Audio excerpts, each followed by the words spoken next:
Arizona state taxes. And so it's good to see you again. Thanks for being here.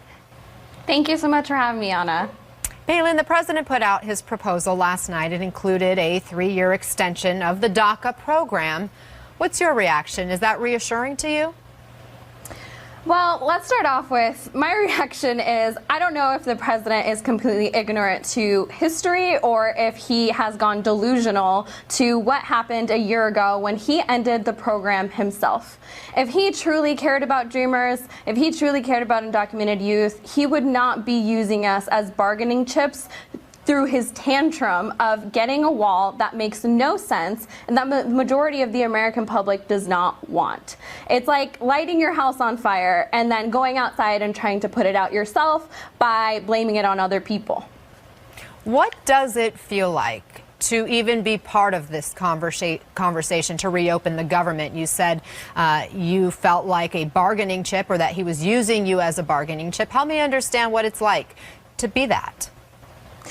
It's horrible. It's really disappointing and saddening to see that the person who's supposed to hold this country together is doing nothing but dividing the American people by holding immigrant youth hostage and by placing the blame on everyone but himself, while almost 1 million federal workers are not being paid.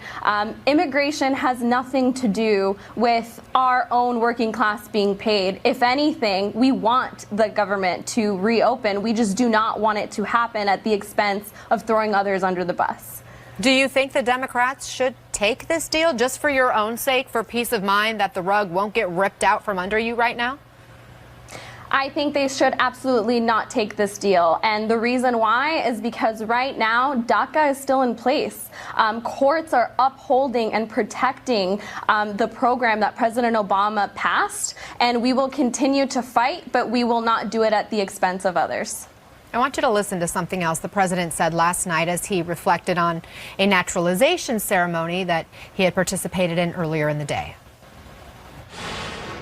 I told them that the beauty and majesty of citizenship is that it draws no distinctions of race or class or faith or gender or background.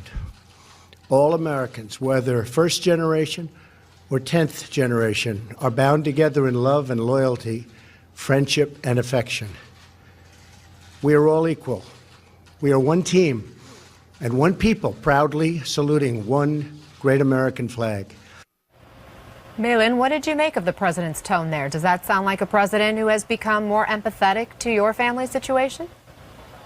Absolutely not. If anything, this sounds completely hypocritical. His actions are not matching his speech. They're not matching anything that he said. He is a person that has been running this country and even campaigned on us not being equal. How can he turn around and slap us in the face? It is very, very noticeable. And honestly, I don't know how he's even trying to hide it. He is lying. I am asking the president, please stop lying and actually put forth a solution to reopen this government and for Dreamers and our families to have permanent protection in the place we call home. As your future hangs in the limbo, what do you have planned at this point for your future? What I have planned is to continue being civically engaged. I can't vote myself, but getting other people in this country, my peers, my neighbors, to take political action. 2020 is just around the corner, and Dreamers, undocumented youth, and our families, we are not giving up. And we will ensure that in the elections to come, we will have allies in the White House and we will have allies in the Senate and Congress. Malin Sisa, thank you so much for being here. Let's keep in touch.